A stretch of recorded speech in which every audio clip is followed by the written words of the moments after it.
விஜய்க்கு பாவம் ஒண்ணுமே தெரியாது. அவர் எங்க இருக்கிறாரு, எப்ப விழிக்கிறாரு, எப்ப தூங்குறாருங்கிறது யாருக்கும் தெரியாது. செய்தித்தாள் படிப்பதில்லை, டிவி பார்க்கறதில்ல, ஊடக நண்பர்களை நேரடியா தொடர்பு வைக்கிறது இல்ல. உங்க மாதிரி சகோதரர்கள்ட்ட பேசினா தானே விவரம் விளக்கம் தெரியும். அவர் பேசுறது 3-4 பேர் முஷி ருஷி ருஷி இந்த மாதிரி ஆளுகளோட பேசுறாரு.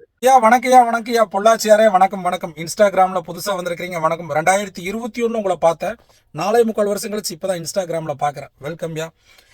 இபிஎஸ் முதல்வராவதை விஜய்ல எந்த கொம்பனாலும் தடுக்க முடியாது. ஐயா, நாங்க எதுக்கையா தடுக்கணும்? பாஜகங்கிற ஆள் கிணத்துக்குள்ள நீங்களே விழுந்துட்டீங்க. அவங்களே உங்களுக்கு மாபெரும் தோல்வியை கொடுப்பாங்க. ஐயா, நீங்க சோசியல் மீடியா பக்கம் வரல. அதாவது நீங்க வந்தீங்கன்னா உங்களுக்கு தெரியும் தாவேகாவோட எழுச்சி என்னன்னு. ஐயா, நீங்க ஊடகங்களை போய் சந்திக்கணும் ஐயா. அந்த ஊடகமே விஜயனை எப்படா வாய்ப்பு கொடுப்பாருன்னு சொல்லி காத்துட்டு இருக்குதுயா. புரிஞ்சுதுங்களா? நீங்க ஒரு கூட்டத்துக்கு ஒரு 1000 பேர் கூட்டுறீங்கன்னா காசு இல்லாம முடியாதுயா.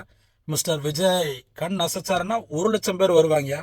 நீங்க அந்த காலத்துல இருந்து அரசியல் எப்படி நினைச்சிட்டீங்கன்னா, ஒரு டீ கடையில ஒரு பேப்பர் இருக்கும், அதை பார்த்து நியூஸ் தெரிஞ்சுக்குவாங்கன்னு நினைச்சிட்டீங்க. தப்புயா, அது தப்பு. இன்னைக்கு சோசியல் மீடியால பெரிய பலத்தோட தாவேகா எழுச்சியா இருக்குதுயா. பொள்ளாச்சியில கூட கிட்டத்தட்ட 65% மக்கள் தாவேகா கோடு போடுறாங்கயா. உங்களுக்கு இந்த தடவை டஃப்பா இருக்கும்.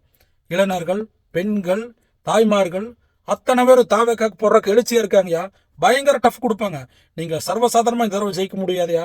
தயவுசெய்து உங்கள்கிட்ட ஒண்ணு சொல்றேன், விஜயனை விமர்சனம் பண்ணாதீங்கயா. இது மக்கள் எழுச்சியா, மாற்றத்துக்கான எழுச்சியா. மக்கள் பேராதரவில் தாவேகா. விசில் சின்னம், விசில் சின்னம், விசில் சின்னம்.